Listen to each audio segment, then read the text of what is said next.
بسم اللہ الرحمن الرحیم الحمدللہ رب العالمین والصلاة والسلام على اشرف الانبیاء والمرسلین وعلى آلہ واصحابہ اجمعین ومن تبعهم بإحسان الى یوم الدین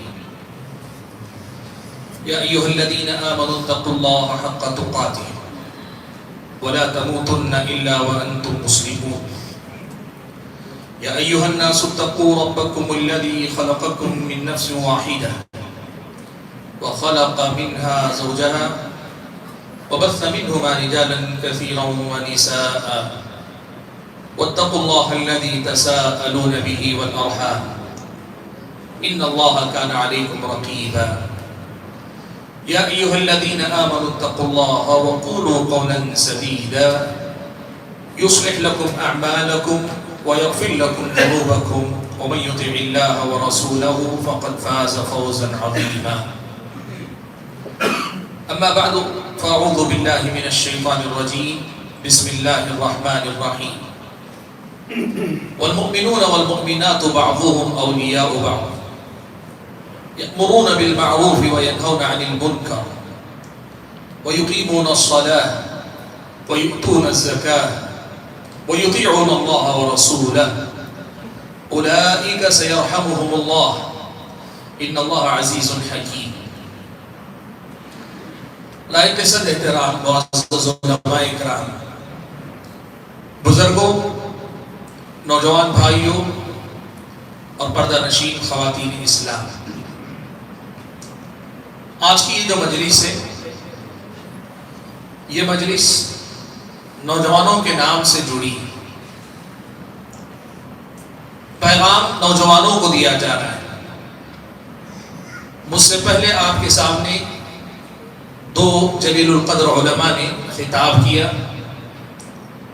اور سماج میں کہاں کہاں ہمارے نوجوانوں کے اندر بگاڑ پایا جاتا ہے، اس حوالے سے بہت ساری باتیں انہوں نے رکھی.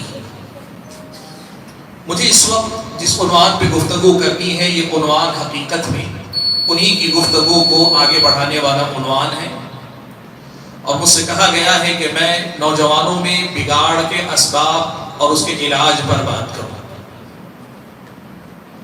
گفتگو کے آغاز میں ایک سب سے پہلا نقطہ آپ کے سامنے یہ ذکر کر دینا مناسب سمجھتا ہوں، حالانکہ اس کا ذکر آیا پچھلی گفتگو میں، لیکن میں نمایاں کرنا چاہتا ہوں اس کو، اس لیے دوبارہ دوہرا رہا ہوں کہ سب سے پہلے بگاڑ کی پہچان ہونی چاہیے. ہم کو ہم بگاڑ کسے کہتے ہیں؟ ہمارے سماج میں نوجوان شرابی ہو جائے، جوا کھیلنے والا ہو جائے، نشے کا عادی ہو جائے، زنا کا عادی ہو جائے، بے حیائی میں مبتلا ہو جائے، خاتون بے پردہ ہو جائے، کوئی چوری چکاری میں لگ جائے، لوٹ مار میں چلا جائے، لڑائی جھگڑے کرنے والا ہو جائے، ہم اس کو بگاڑ مانتے ہیں. اور ہے یہ بگاڑ، اس میں کوئی شک نہیں کہ یہ سب بگاڑ ہے، اور بہت بڑا بڑا، کوئی چھوٹی بات نہیں، بہت بڑی بڑی غلطیاں، بڑے بڑے گناہ. لیکن ایک بات ہم سمجھیں، اور یہ مسلک اہل حدیث سے وابستہ ہم اور آپ کو زیادہ اچھے سے سمجھنا چاہیے کہ ہماری نظر میں بگاڑ یہ ہے کہ نیکی کو چھوڑ کر آدمی گناہوں کی طرف جائے، اور ہماری نظر میں بگاڑ یہ بھی ہے کہ آدمی سنت چھوڑ کر بدعتوں کی طرف جائے، آدمی دین کی واضح تعلیمات چھوڑ کر شبہات میں مبتلا ہو جائے، آدمی اور اہل علم کو چھوڑ کر غیر اہل علم کے ساتھ وابستہ ہو جائے. یہ سب بگاڑ ہے اسلامی شریعت کی نظر میں. ابن قیم رحمۃ اللہ علیہ نے ایک بات لکھی ہے کہ شیطان انسانوں پر کس طرح سے حملہ کرتا ہے، کہاں سے حملہ کرتا ہے. تو اس کو بتانے کے لیے ابن قیم نے کہا بنیادی طور پر دو راستوں سے حملہ کرتا ہے. ایک شبہات کے راستے سے حملہ کرتا ہے، اور دوسرا شہوات کے راستے سے. شبہات کا فتنہ آدمی کو دین کے نام پہ بے دین بناتا ہے. شبہات کا فتنہ آدمی دینداری کے نام پہ دین سے دور لے جانے والا فتنہ ہے. اور شہوات کا جو فتنہ ہے وہ آدمی کو خواہشات کا غلام بنا کر دینداری میں کمزور بنانے والا فتنہ ہے. تو پہلی بات یہ بات ذہن میں رکھیے کہ ہمارے پاس جب ہم نوجوانوں کے بگاڑ کی بات کرتے ہیں تو وہ نوجوان بھی بگڑے ہوئے ہیں جو بظاہر ماشاءاللہ پنج وقتہ نمازی ہیں، ظاہری طور پر داڑھی بھی رکھے ہوئے سب کچھ ہیں، لیکن طرح طرح کے شبہات میں مبتلا ہیں، شبہات کے پیچھے پڑے رہتے ہیں۔ کوئی بھی فتنہ کھڑا ہو سب سے پہلے اس کے پیچھے دوڑنے والے ہوتے ہیں۔ یہ بھی بگڑے ہوئے نوجوان ہیں اسلامی شریعت کی نظر میں، اور وہ تو ہیں ہی جن کا تذکرہ میں نے کیا کہ بڑے بڑے گناہوں میں مبتلا ہیں، وہ بھی بگڑے ہوئے ہیں۔ لہٰذا میں جب بات کروں گا بگاڑ کے اسباب اور اس کے علاج پر، یہ دونوں باتیں میرے پیش نظر رہیں گی۔ کچھ باتیں ان سے متعلق، کچھ باتیں ان سے متعلق، اور کچھ باتیں دونوں سے متعلق ہوگی۔ آپ ان کو ذہن میں رکھ کر بات کو سنا کیجیے۔ بھائیو، سب سے پہلی بات جو میں کہنا چاہوں گا، بگاڑ کے اسباب پہ جب ہم اور آپ بات کریں نا، تو سب سے پہلا اور بنیادی مسئلہ سمجھنا چاہیے کہ ہم پہلے نوجوان کو بگڑنے دیتے ہیں اس طرح کہ وہ سدھرا ہوا تھا، جب وہ سدھرا ہوا تھا تب ہم نے اسے سنبھالا نہیں۔ آپ جانتے ہیں اسلامی شریعت ہم اور آپ کی بہت بڑی حقیقت بتاتی ہے، اور وہ حقیقت یہ ہے کہ کل مولود یولد علی الفطرہ، ہر بچہ فطرت اسلام پر پیدا ہوتا ہے۔ فَأَبَوَاهُ يُهَوِّدَانِهِ أَوْ يُنَصِّرَانِهِ أَوْ يُمَجِّسَانِهِ، پھر اس کے ماں باپ ہوتے ہیں، اور اہل علم نے لکھا ماں باپ چونکہ سب سے زیادہ قریب ہے اس لیے ان کا ذکر ہوا، ورنہ کہنے کے لیے پورا معاشرہ، سماج پورا کا پورا، یُهَوِّدَانِهِ اسے یہودی بنا دیتے ہیں، أَوْ يُنَصِّرَانِهِ اسے عیسائی بنا دیتے ہیں، أَوْ يُمَجِّسَانِهِ یا اسے عیسائی بنا دیتے ہیں۔ حدیث کی ان الفاظ کا سیدھا پیغام کیا ہے وہ معلوم ہے؟ اس سماج کا ہر بچہ، اس سماج کی ہر بچی پیدا ہوتی وہ سدھرا ہوا ہوتا، سدھری ہوئی ہوتی ہے، وہ فطرت اسلام پر پیدا ہوتے ہیں۔ یہ بچے جب پیدا ہوتے سب صحیح ہوتے ہیں۔ شرابی کا بیٹا ہوگا لیکن وہ دنیا کا شریف بچہ ہے، بدکار کا بچہ ہوگا لیکن وہ بچہ صحیح بچہ ہے، مقاتل کا بیٹا ہوگا لیکن بچہ اپنی جگہ پہ صحیح ہے۔ ہر بچہ فطرت اسلام پہ پیدا ہوتا ہے۔ ایک عالم کے پیٹ میں پیدا ہونے والا، یہ ایک ظالم کے پیٹ میں پیدا ہونے والا یہ جو بچہ ہے، ہر بچہ فطرت اسلام پہ پیدا ہوتا ہے۔ ہمارا سب سے بڑا مسئلہ یہ ہے کہ ہم سماج کو پہلے بگڑنے دیتے پھر سدھارنے کی بات کرتے ہیں۔ یہ جو ہم ہمارے بچوں کی طرف سے غفلت برتتے ہیں نا، مکتب نہیں، مکتب کی تعلیم نہیں، دین کی بنیادی تعلیم نہیں، دین سے متعارف کروانے کا کوئی مسئلہ نہیں، بگاڑنے کے 1000 اسباب ہیں، سدھارنے کے 10 اسباب بچے کو میسر نہیں سماج کے اندر، تو یہ سدھرے ہوئے بچوں کو پہلے بگڑنے دیتے نہیں۔ یہ سب سے پہلا مسئلہ، سب سے اصل پرابلم یہاں ہے کہ ہم اور آپ نے بچوں کو چھوڑا ہوا ہے۔ ان کے سدھار کی ہم آج بات کر رہے ہیں، سدھار کی نہیں، پہلے حفاظت کی فکر کرنی چاہیے۔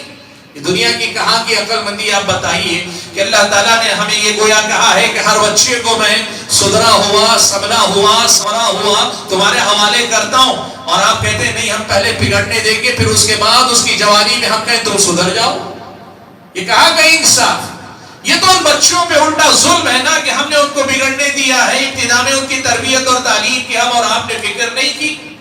علاج کی ہم جب بات کر رہے ہیں تو علاج بیماری کے بعد ہوتا ہے، اور کچھ چیزیں ہوتی جس کو کہتے ہیں الوقایہ، یعنی آدمی بچاؤ کر لے۔ علاج بعد میں کرنا ہے جب بگڑ جائے، پہلا کام کرنے کا یہ ہے بگڑنے نہ دو، بہکنے نہ دو، بھٹکنے نہ دو، ان کے پیروں میں لغزش آنے مت دو۔ ان کی تعلیم اور تربیت کا پہلے دن سے ایسے انتظام کرو کہ یہ بچے پہلے دن سے اسی راستے پر قائم رہیں، ان کو سیکھنا نہیں۔ دیکھیے ایک بات میں آپ کو بتاؤں، بچے برے بھی نہیں اچھے بھی نہیں، درمیان میں ہو تو انہیں یہاں سے اچھائی کی طرف بھی سفر کرنا پڑتا ہے، اور برائی کی طرف جائے تو برائی کی طرف بڑھنا پڑتا ہے۔ اسلامی شریعت نے کتنی بڑی بات بتائی، بچہ معصوم نہیں پیدا۔ ہم عام طور پہ کہتے ہیں نا بچہ معصوم ہوتا ہے، نہیں، بچہ معصوم نہیں ہوتا، بچہ فطرت اسلام پر ہوتا ہے، وہ درمیان میں نہیں ہوتا، خیر و شر کے درمیان میں نہیں پیدا ہوتا، اسے اللہ خیر پر پیدا کرتا ہے۔ آپ دیکھیے ہمارے بچے خیر کے مرحلے سے درمیان اور درمیان سے فساد کے درجے تک پہنچ جاتے ہیں، ہم میں سے کوئی ان کو تھامنے سنبھالنے کے لیے تیار نہیں۔ آج میں ہمیشہ یہ بات کہتا ہوں، یہ جائزہ ہم میں سے ہر آدمی کو لینا چاہیے کہ سماج کے کتنے بچوں کو وہ ابتدائی دینی تعلیم مل رہی ہے جہاں انہیں ان کے رب کی معرفت ملی، انہیں اپنے مقصد زندگی کی معرفت ملے، انہیں اپنے نبی کی معرفت ملے، انہیں اپنے دین کی بنیادوں کا پتہ چلے، انہیں پتہ چلے کہ وہ مسلمان ہیں، اور مسلمان ہیں تو کیوں مسلمان ہیں، اور مسلمان ہیں تو انہیں کیسے رہنا ہے۔ یہ بتانے والا کون ہمارے بچوں کو ملتا ہے، کتنے فیصد بچوں کو ملتا ہے؟ آپ بہت آسان سروے کر لیجئے کہاں کہاں بچوں کو دینی تعلیم ملتی ہے۔ ایک تو مسجد کی انجمن مکتب ہے، دوسرے نمبر پر کچھ والدین صاحب حیثیت ہیں تو کسی حافظ کو، کسی عالم کو رکھ لیتے ہیں کہ کچھ دین سکھا دیں، اور تیسرے نمبر پہ کچھ والدین ہیں الحمدللہ خود پڑھے لکھے ہوں گے تو چھوٹی بڑی باتیں بچوں کو بتا لیں گے. یہ کل ملا کر آپ پوری دیانتداری سے دیکھیے میرا جائزہ اور پوری فراخ دلی کے ساتھ جائزہ لے کر بھی میں کہتا ہوں پورے سماج کے 20% بچوں کو بھی یہ تعلیم نہیں ملتی. 80% بچوں کو اگر آپ بغیر تربیت کے آگے بڑھنے دیں گے تو پھر سماج بگڑے گا کہ سدھرے گا یہ آپ کو خود طے کرنا چاہیے. سماج بگڑے گا کہ سدھرے گا یہ آپ کو خود طے کرنا چاہیے. بنیادی خلل اصل میں یہاں ہے کہ ہم اور آپ نے بچوں کو پہلے بگڑنے دیا ہے پھر سدھارنے کی ہم اور آپ بات کر رہے ہیں. ایو یہ سب سے پہلی وجہ ہے سماج میں بگاڑ کے یا نوجوانوں کے بگاڑ کے. یہ بچے اچھے تھے, سچے تھے, یہ نیک تھے, یہ شریف تھے, یہ بچے دیندار تھے, یہ بچے اللہ سے محبت کرنے والے پیدا کیے گئے تھے. ہاں ان کو معلوم نہیں تھی تفصیلات, رسول اللہ سے محبت کرنے والے بنا کر پیدا کیے گئے تھے, تفصیلات معلوم نہیں تھی. لیکن افسوس اس کا یہ ہے, اس بات پر ہے کہ اللہ نے جس بنیاد پر ان کو پیدا کیا تھا اس بنیاد پہ ہم تعمیر کر کے عمارت نہ کھڑی کر سکے. ان کے دین ایمان کی عمارت ہم کھڑی نہ کر سکے. یہ بنیادی سبب ہے جہاں سے اصل میں فساد اور بگاڑ جنم لے رہا ہے. بھائیو دوسری بڑی وجہ اور دوسری اہم وجہ ہے نوجوانوں کو جوانی کے مرحلے میں بگاڑنے والی جو وجوہات ہیں ان میں سے ایک بڑی وجہ کیا ہے معلوم آپ کو؟ میں اور مجھ جیسے ہمارے سارے علماء ہم کیا کرتے ہیں مسجدوں میں خطاب کر رہے ہیں کہ نوجوانوں کو سدھرنا چاہیے, یہ بگاڑ ہے, یہ بگاڑ ہے, یہ بگاڑ ہے, اور سدھار کے یہ راستے, یہ راستے, یہ راستے. میں بڑی ذمہ داری کے ساتھ یہ کہتا ہوں کہ مسجدوں میں آنے والے بہت سارے لوگ ہاں گنہگار تو ہیں لیکن پھر بھی بہت اچھے ہیں سماج کے اصل بگڑے ہوئے نوجوانوں کے مقابلے میں. مسئلہ ایک بہت بڑا یہ ہے بگاڑ سماج کا ختم کیوں نہیں ہو رہا ہے؟ وہ جو اصل بگڑے ہوئے نوجوان ہیں وہ ہم تک کبھی نہیں پہنچتے, ہم سے مراد علماء تک, اور ہم جیسے علماء ان تک نہیں پہنچ پاتے. کئی بار سماج کے بگاڑ اور سدھار کی ہم بات کر رہے ہیں. ہم یہاں بیٹھے لوگوں کے صرف سدھار کی بات نہیں کر رہے ہیں نا. نوجوان کے صرف یہی ہے جو بیٹھے اس محلے میں صرف اتنے نوجوان ہیں یا جو مسجدوں میں آنے والے نوجوان ہیں. حتیٰ کہ میں مسالک کے فرق کے بغیر بھی بات کروں, ہر مسلک کی مسجد میں بھی صرف جمعہ کے اندر حاضری ہوتی ہے, اس جمعہ میں بھی حاضر ہونے والے نوجوانوں کی اکثریت آخری وقت میں ہوتی جن کو جمعہ کے وہ بیان یا جمعہ کے پیغام سے کوئی لینا دینا نہیں. تو سماج میں بگاڑ کی ایک بہت بڑی وجہ یہ ہے کہ ہمارے پیغام, ہماری محنت, ہماری آواز ان نوجوانوں تک نہیں پہنچ پا رہی جن میں اصل میں سب سے زیادہ بگاڑ پایا جاتا ہے. سب سے زیادہ بگاڑ جن میں پایا جاتا ہے. آج آپ بتائیے کہ ہمارے بستی محلے کے اگر آپ جانتے ہیں نشہ کرنے والے نوجوان ہیں, کیا وہ آج اس مجلس میں شریک نہیں؟ اللہ کرے کوئی ایک آدھ شریک بھی ہو گیا ہو تو جتنے باہر ہیں ان کا کیا ہوگا؟ اب ہم یہاں بیٹھ کر نشے کی مذمت پہ بات کریں, کیا یہ بات ان کے کانوں تک پہنچے گی؟ کوئی آدمی بدکار ہے, اللہ معاف فرمائے, اللہ تعالیٰ, کوئی آدمی چوری کرتا ہے, کوئی دھوکہ دیتا ہے, بہت سارا بگاڑ سماج کے اندر نوجوانوں میں پایا جاتا ہے. اصل مسئلہ وہ گیپ ہے جس کی وجہ سے اللہ کا یہ پیغام ان کے کانوں تک نہیں پہنچ پا رہا ہے. میں یہ نہیں کہنا چاہ رہا ہوں کہ ذمہ دار یہ ہے وہ ہے. اب لوگ کہیں گے علماء ذمہ دار ہیں, علماء کہیں گے ان کو اپنی زندگی کی فکر کر کے سیکھنا چاہیے, مسلمان ہیں ان کو معلوم ہونا چاہیے. دونوں مل کر کہیں ذمہ دار ذمہ داری پہ بیٹھے ہیں, وہ اس کی فکر نہیں کر رہے. الزام دینے کی بات نہیں کر رہا ہوں, مسئلہ کہاں ہے ہم سب سے پہلے طے کریں. یہ مسئلہ بہت بڑا ہے کہ ہماری پہنچ وہاں نہیں ہو پا رہی ہے, اور اسی لیے میں ایک درخواست ضرور کرنا چاہوں گا.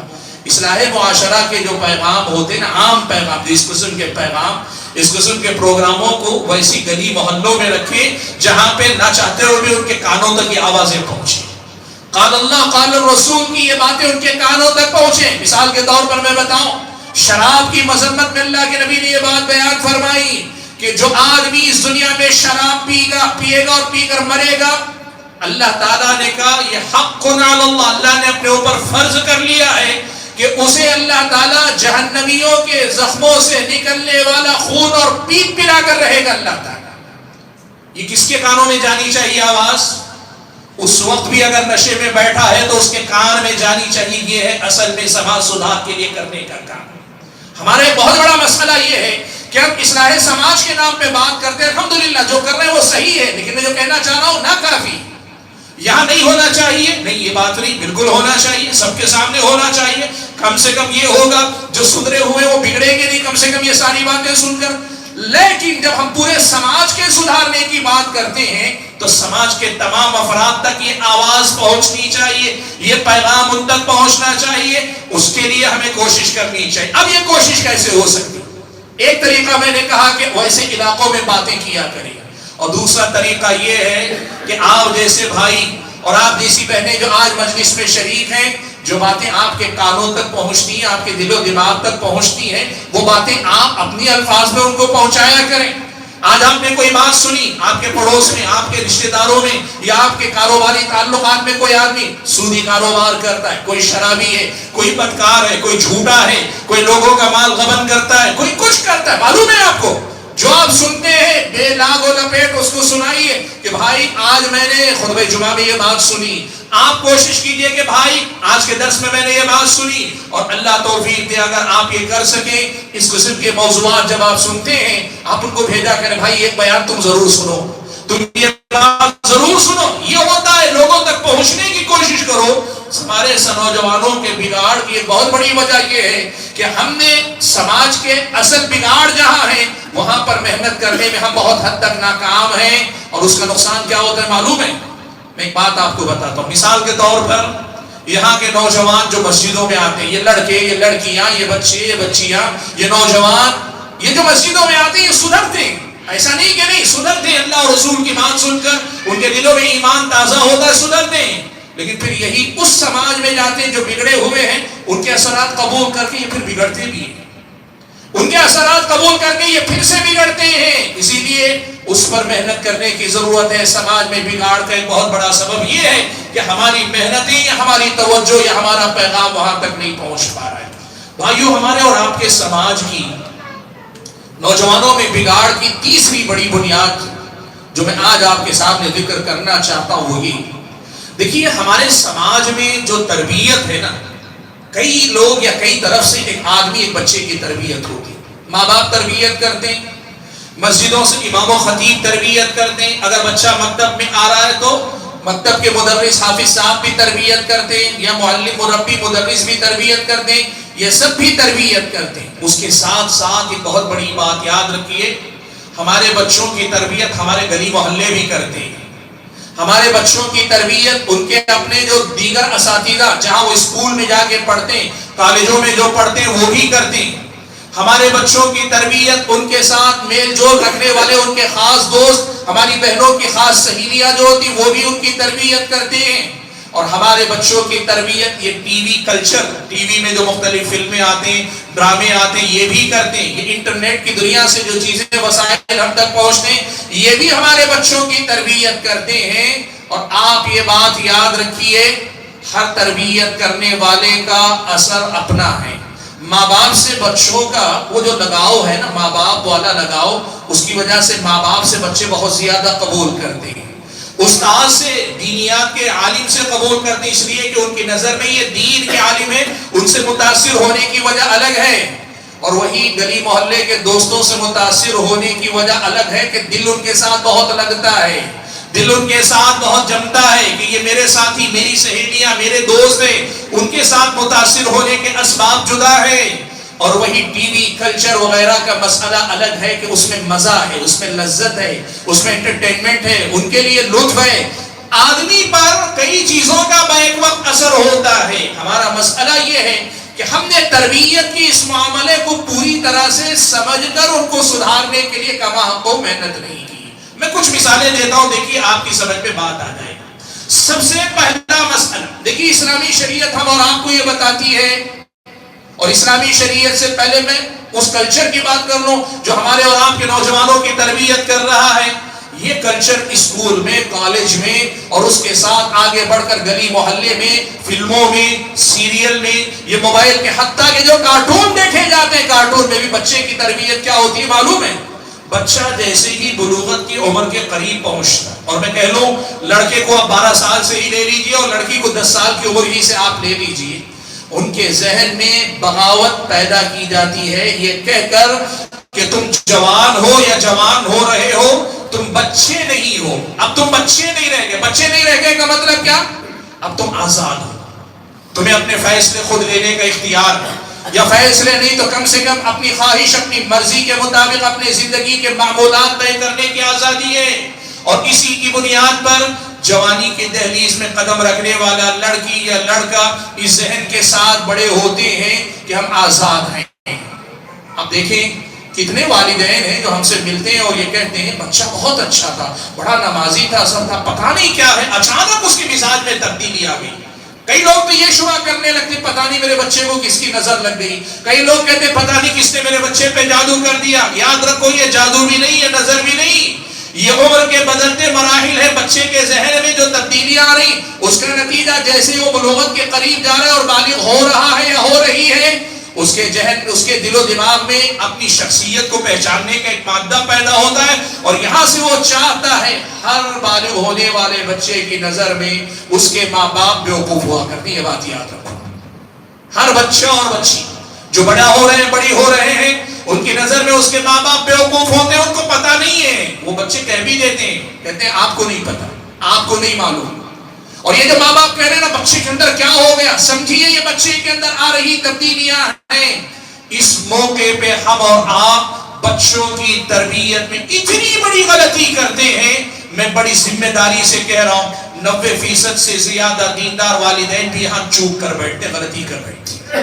کیا کرنا چاہیے؟ دیکھو ایک بہت بڑا فرق ہے۔ اسلامی شریعت یہ بتاتی ہے کہ بچہ جب تک بالغ نہ ہو تب تک وہ آزاد ہے، جب تک وہ بالغ نہ ہو تب تک آزاد ہے، اور جیسے ہی وہ بلوغت کی دہلیز میں قدم رکھتا ہے وہ بندہ ہے، وہ بندی ہے، وہ اللہ کا غلام ہے۔ آج کے بعد اللہ کی حقیقی غلامی کا دور شروع ہو رہا ہے۔ سب سے پہلے تو یہاں کرنے کا کام یہ ہے کہ بچوں کو یہ بتایا جائے، تمہیں دنیا پڑھاتی ہے کہ یہاں سے تمہارے آزادی کا دور شروع ہو رہا ہے، اسلامی شریعت تمہیں بتاتی ہے کہ یہ تمہاری آزادی کا نہیں، یہاں سے تمہاری پابندی کا دور شروع ہو رہا ہے۔ یہ بات ہم میں کی اکثریت اپنے بچوں کے دل و دماغ میں بٹھانے میں ناکام ہے۔ اسی لیے دیکھیے کتنے دیندار گھرانے کے افراد ہیں جو آ کر صاف طور پہ یہ پوچھتے پتہ نہیں کیا ہے، بہت دعا کرتا ہوں، بہت دعا کرتی ہوں، لیکن میرا بچہ میری بچی ہے کہ وہ مانتا ہی نہیں، نماز نہیں پڑھتا، فلاں نہیں کرتا۔ کیوں؟ کیسے پڑھے گا؟ اس کے دل و دماغ میں باہر سے کچھ اور تربیت کرنے والے مقامات ہیں جہاں سے اس کو یہ پیغام دیا جا رہا ہے تم آزاد ہو، تم اپنی خواہشات پہ چل سکتے ہو، تمہیں اپنے فیصلے لینے کا اختیار ہے۔ وہ کیوں آپ کی بات صرف مانے گا؟ آپ کہتے ہیں میں ماں باپ، میں نے کہا نا کہ ایک فرد پہ اثر انداز ہونے کے لیے الگ الگ جذبات کام کرتے ہیں۔ بحیثیت ماں باپ جو آپ کا مقام ہے آج بھی بچے کے دل میں وہ باقی ہے، ایسا نہیں کہ وہ بھول گیا ہے، لیکن مسئلہ یہ ہے کہ ایک دوست کے طور پر یا پھر یہ کہ اس کی خواہشات کے مطابق جو کلچر اس پہ محنت کر رہا ہے اس کا اثر اس پر اس قدر زیادہ ہے کہ ماں باپ کی محبت کا اثر کمزور پڑ گیا ہے۔ ایسے موقع پہ تربیت میں ایک کام سب سے پہلے یہ کرنے کی ضرورت ہے، یہ بتانا کہ جوانی کی دہلیز پہ قدم رکھنا آزادی نہیں، یہ اللہ تعالیٰ کی بندگی ہے اور یہ غلامی ہے۔ اور صرف اتنے پہ بولنا کافی نہیں، یہ اگر آپ بتائیں گے کئی بچے یہاں سے اور زیادہ بغاوت پہ جا سکتے ہیں۔ ارے بھائی اس کا مطلب یہ ہوا زندگی کے لطف نہیں، زندگی کے مزے نہیں، مجھے قید رہنا پڑے گا، مجھے پابند رہنا پڑے گا، میرے دوست سارے مزے کریں گے میں پابند رہوں گا، میری سہیلیاں ساری گلچھرے اڑائیں گی اور میں جو ہے کہیں ان کے ساتھ شریک نہیں ہو پاؤں گی۔ دوسرا بڑا کام یہ کرنا ہے کہ بچوں کو قانع کریں، مقتنع کریں، بچوں کے دل و دماغ سے یہ قبول کرنے پہ ان کو آمادہ کریں کہ بیٹا یہ بندگی ہے، یہ غلامی ہے، لیکن یہ غلامی ہے جس غلامی پہ ہزاروں آزادیاں قربان ہو سکتی ہیں۔ کیوں؟ اس لیے کہ یہ رب ذوالجلال کی غلامی ہے، یہ دنیا کی غلامی نہیں ہے، یہ رب ذوالجلال کی غلامی ہے۔ دیکھو ایک سمجھو بات، اللہ کی غلامی کر کے بندہ ہر قسم کی غلامی سے آزاد ہو جاتا ہے، اور جو بندہ اللہ تعالیٰ کی غلامی کو منظور نہیں کرتا وہ پھر سب کا غلام بنتا ہے۔ وہ فیشن کا غلام، وہ کلچر کا غلام، وہ اپنے نفس کا غلام، اپنی خواہشات کا غلام ہے، وہ سماج کے چال چلن کا غلام ہے، وہ دنیا کے بہت ساری چیزوں کے دباؤ میں جیتا ہے۔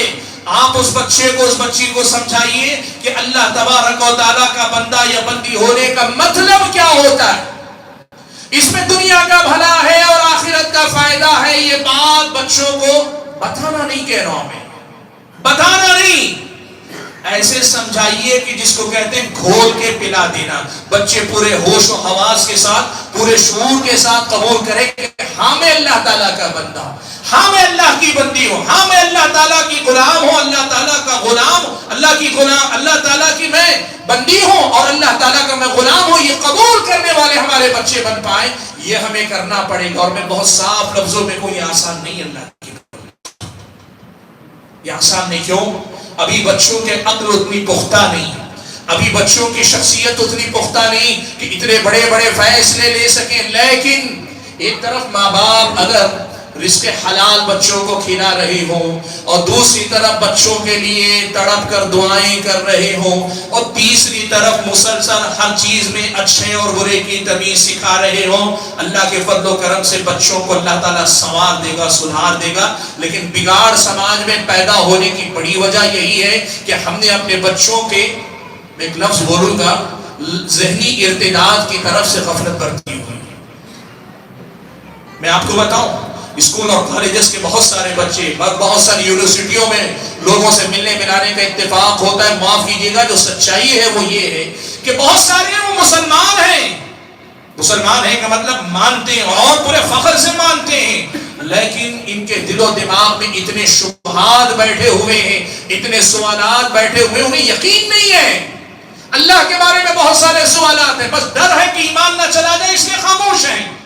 وہ جو شبہات بھرے گئے نا مختلف حوالوں سے، پیارے نبی کے بارے میں شبہات، اسلامی شریعت کے بارے میں شبہات، یہ جو ساری چیزیں، ان چیزوں سے پاک کر کے بچوں کی ایسی تربیت کرنا کہ یہ بچے واقعی معنوں میں اسلام کو اس معنی میں قبول کرے کہ ہاں یہ میری دنیا اور آخرت دونوں سنوارنے کا ذریعہ ہے، یہ کام اصل میں نوجوانوں کے سدھار کے لیے مجھ کو اور آپ کو کرنا پڑے گا۔ شاعر نے کہا، وہ ایک سجدہ جسے تو گراں سمجھتا ہے، وہ ایک سجدہ جسے تو گراں سمجھتا ہے، ہزار سجدوں سے دیتا ہے آدمی کو نجات۔ ایک اللہ تعالیٰ کی غلامی کرنا بہت مشکل نظر آتا ہے، لیکن ہمیں اپنے بچوں کے دل و دماغ میں یہ بٹھانے، ہمارے نوجوانوں کے دل و دماغ میں یہ بات بٹھانے کی ضرورت ہے کہ ہم ہمارے اور آپ کے بچوں کے سامنے اللہ کی بندگی کا جو پیغام دے رہے ہیں وہ بظاہر ایک کی غلامی ہے، لیکن ہزار لوگوں کی غلامی سے اس میں آزادی ہے، یہ سمجھانا پڑے گا ہمیں۔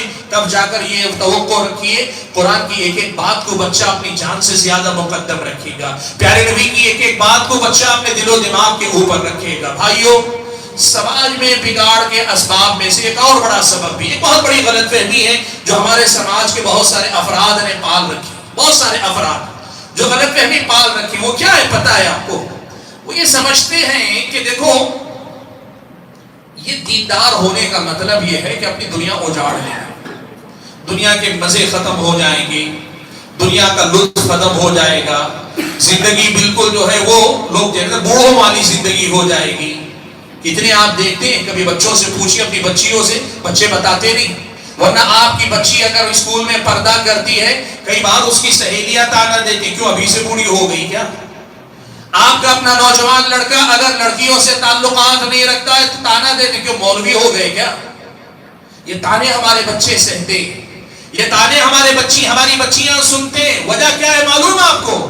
ایک عام نوجوان کے ذہن میں یہ بات بیٹھی ہے کہ دیندار ہونے کا مطلب یہ کہ دنیا کا ستیہ ناش ہے، دنیا برباد ہے، دنیا گئی آج سے اپنی، اور دنیا کا کوئی مزہ، کوئی لطف ہمیں نہیں ملے گا۔ بھائیو، میں ایک بات آپ کو بڑی ذمہ داری سے کہوں، صوفیہ اور تصوف نے دنیا کے سامنے یہ بتایا کہ دنیا چھوڑ کر دیندار بننا پڑتا ہے۔ اسلامی شریعت نے یہ نہیں سکھایا، اسلامی شریعت نے یہ کہا دنیا میں رہ کر دیندار بننا پڑتا ہے۔ اور دنیا میں رہ کر کا مطلب کیا ہے معلوم؟ آپ ایک بات یاد رکھیے، یہ بات میں اکثر نوجوانوں سے کہتا ہوں، آپ سے بھی میری گزارش ہے، نئی نسلوں کی رگوں پہ میں اس بات کو بٹھانے کی کوشش کیجئے کہ یہ جو دین ہے نا، اتنا پیارا دین ہے، اس نے خواہشوں کے قتل کرنے کا، خواہشوں کو مارنے کا، خواہشوں کو دبانے کا کبھی حکم اسلام نے نہیں دیا آپ کو۔ آپ کی کوئی بھی خواہش آپ کی، اسلامی شریعت نے جو بات کی ہے، یہ جو ہے ہماری نئی نسل کو سمجھا۔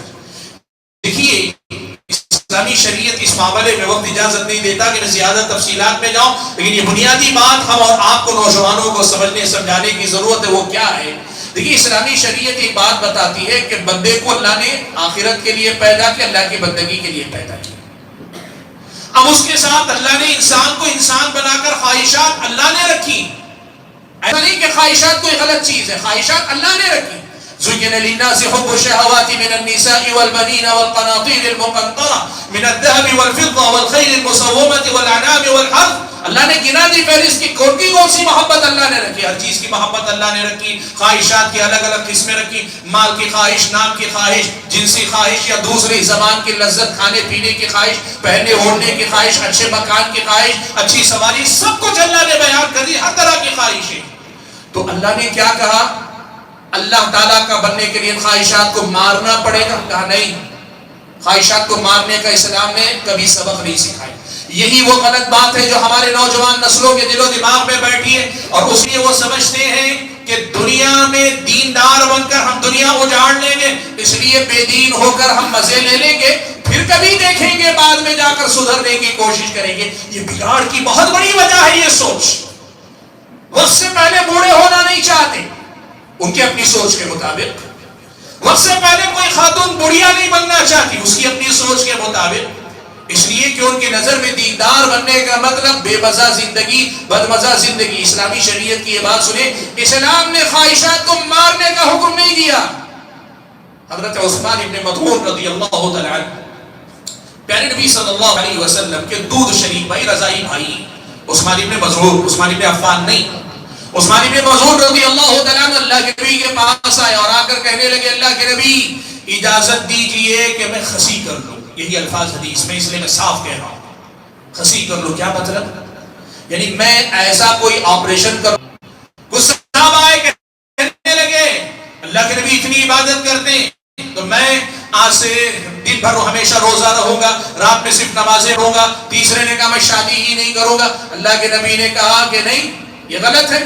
مجھے دیکھو، میں اللہ سے سب سے زیادہ ڈرنے والا اور سب سے زیادہ اللہ کا متقی بندہ ہوں، اور میرا حال یہ، میں سوتا بھی ہوں، میں جامع رات میں عبادت بھی کرتا ہوں، میں روزہ رکھتا بھی ہوں، روزہ چھوڑ کر دنیا کے کھانے پینے کی چیزیں کھاتا پیتا لطف اندوز بھی ہوتا ہوں، اور اس کے ساتھ ساتھ یہ کہ میں نے شادیاں بھی کی ہوئی ہیں. اور یہ بتانے کے بعد اللہ کے نبی، یہاں جو ہے رہبانیت نہیں ہے، یہاں اپنی خواہشات کا گلا گھونٹ کر جینے کا پیغام نہیں دیا جا رہا ہے آپ کو. یہاں آپ کے سامنے یہ کہا جا رہا ہے کہ اللہ کے بندو صرف دو باتوں کا خیال رکھو. ایک یہ ہے کہ اللہ تبارک و تعالی آپ کی خواہشات کو چینلائز کرنے کی بات کر رہا ہے. اللہ تعالیٰ ان خواہشات کے لیے حد بندی کی بات کر رہا ہے. وہ حد بندی جس میں ایک طرف یہ پورا لحاظ ہے کہ آپ کی جو خواہشات آپ کے لیے پورا کرنا ضروری ہے ان کو اللہ نے حرام نہیں قرار دیا، اور جو خواہش پورا کرنا ضروری ہے، جہاں تک پورا کرنا ضروری ہے وہاں تک اللہ تعالیٰ نے پوری چھوٹ دی. حرام اللہ تعالیٰ نے صرف دو درجوں میں کیا، ایک خواہشات جو حد سے زیادہ ہو جائیں، یا وہ خواہشات جن کا پورا کرنا انسان کے لیے ضروری نہ ہو. ایسی ہی چیزوں کو اللہ تعالیٰ نے حرام قرار دیا. اور یہ کیوں کیا ہے پتہ ہے؟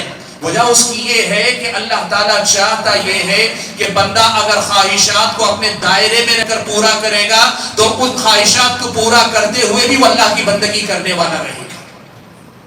جس دن وہ آدمی خواہشات کو لمٹ سے باہر جا کے پورا کرنا چاہے گا یا ناجائز خواہشوں کی طرف جائے گا، وہ جس قدر اپنی خواہشات کا غلام ہوتا جائے گا، اللہ تعالیٰ کی بندگی سے دور ہوتا جائے گا، تو زندگی کا جو اصل مقصد ہے اس سے دور ہوتا چلا جائے گا. یہ اتنی پیاری بات اسلامی شریعت نے ہم اور آپ کو بتائی. نئی نسل کو یہ پڑھانے سمجھانے کی ضرورت ہے.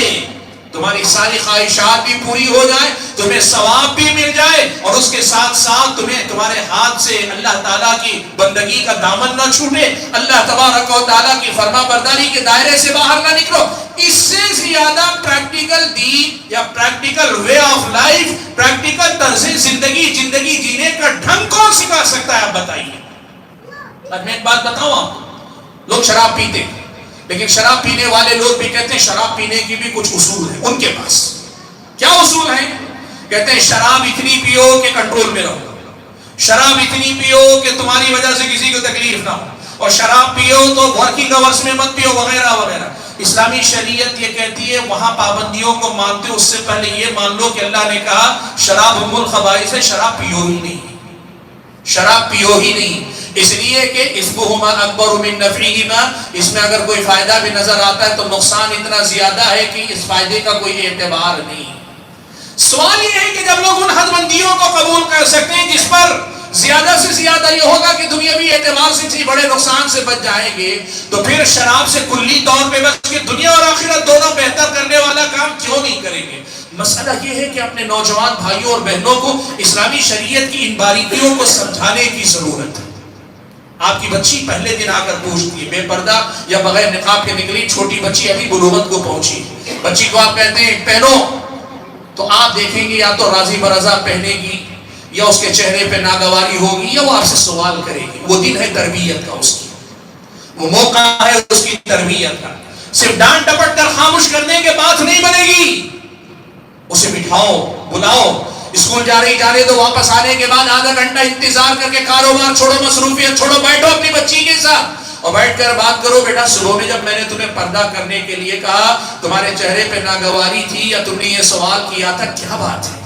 پیار سے محبت سے بیٹھ کے سمجھائیں گے کہ بیٹا یہ خیر ہی خیر ہے، اس میں شر نہیں ہے، دنیا یہ سمجھتی نہیں ہے، اللہ نے، اللہ کے رسول نے ہمیں یہ سمجھایا ہے بیٹا، اس لیے تم اس کی پابندی کرو۔ وہ بتاؤ محبت سے آپ سکھائیں، آپ کی بیٹی آپ کی بات نہیں مانے گی۔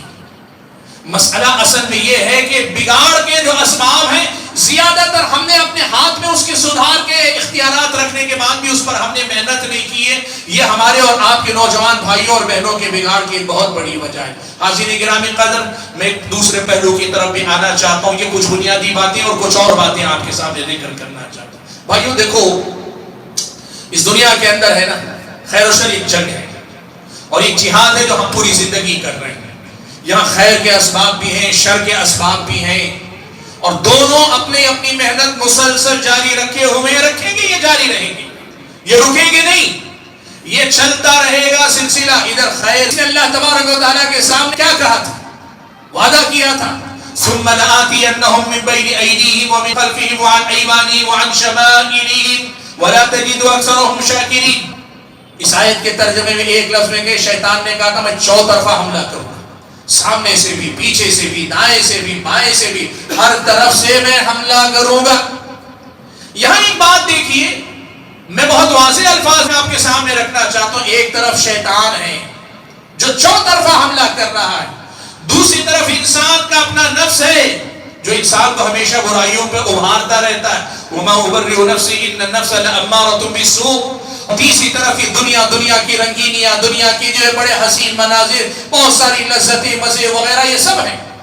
یہ تین ایسی چیزیں ہیں جن سے ہر پل ہم میں سے ہر آدمی مقابلہ کر رہا ہے۔ یہاں دو بڑی باتیں کو ذکر کر کے میں اپنی بات سمیٹ لوں گا جو بگاڑ کے اسباب کے سلسلے میں بڑی اہم ہے اللہ تعالیٰ کے بندے۔ ایک بات تو یہ ہے، دیکھو خیر کے بھی یہاں اسباب ہیں، شر کے بھی اسباب ہیں۔ خیر کی طرف بلانے والے بھی ہیں، شر کی طرف بلانے والے بھی ہیں۔ ہمارے اور آپ کے دل و دماغ پر اچھی باتوں کی بھی دستک سنائی دیتی ہے، بری باتوں کی بھی دستک سنائی۔ ہمیں خیر کی طرف بلانے والی چیزیں ہماری زندگی میں زیادہ ہیں یا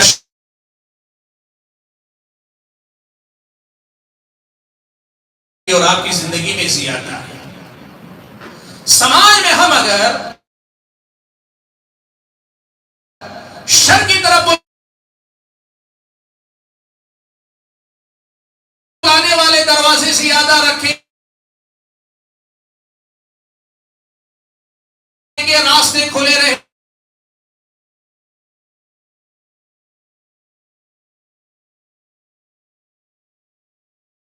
گے، تو ظاہر بات ہے ان کا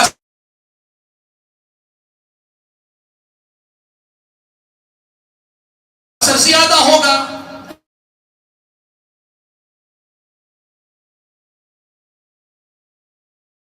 خیر کی طرف بلانے کے راستے کم رکھیں گے۔ میں مثال کے طور پر آپ کو بتاؤں، ہمارے اور آپ کے بچے جو اسکول جاتے ہیں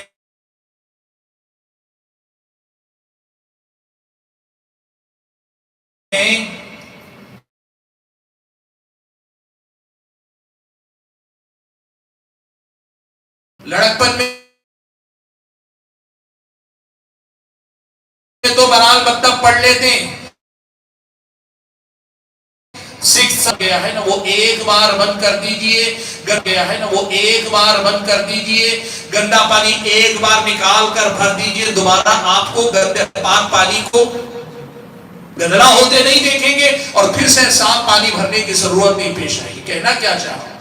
شر کے دروازے بند کرو، شر کے راستے بند کرو، فساد اور بگاڑ کہاں کہاں سے آ رہا ہے اس کو بند کرو۔ ہمارے گھروں کا یہ جو منگل ہونے والا کلچر ہے، سارے چچا زاد، مامو زاد، خالہ زاد، پھوپھی زاد، بھائی بہن سب کزن ہیں، سب کزن ہیں۔ کزن ایک ایسا لفظ بن گیا ہے، لگتا ہے لائسنس ہے کہ کوئی بھی کسی کے ساتھ بھی آ سکتا ہے، جا سکتا ہے، آ سکتی ہے، جا سکتی ہے۔ شر کے دروازے بند کرو اللہ کے بندو، ان کے اخلاق پہ شک نہیں ہے، سب آپ کے بچے بڑے شریف ہیں، آپ کی بچیاں بڑی شریف ہیں۔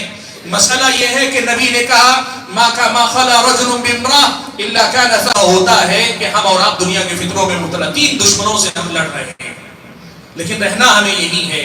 تو ایسے موقع پہ ایک بڑی بات ہمارے سماج میں، مان لیجئے کہ اللہ حفاظت فرمائے ہمارے گھر کا، ہمارے ہم بگاڑ سے لطف اندوز ہوتے ہیں، ہم یہ نہیں سمجھتے کہ وہ میرا رشتہ دار نہیں، لیکن ایمان والا ہونے کی وجہ سے میرا بھائی ہے۔ اور اسلامی شریعت نے جو کہا نا مومنوں کی مثال ایک جسم کی طرح ہے، بگڑ ہو رہا ہے، حقیقت میں میرے جسم ہی کا ایک حصہ بگڑ رہا ہے، یہ سوچ ہمارے اندر نہیں پیدا ہوتی، تو پھر صدا سدھار کیسے پیدا ہو؟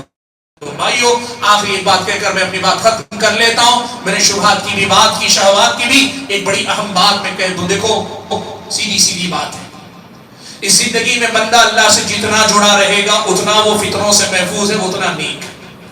اللہ سے جڑنے کے لیے راستہ اور وسیلہ اللہ کے نبی کا لایا ہوا دین ہے۔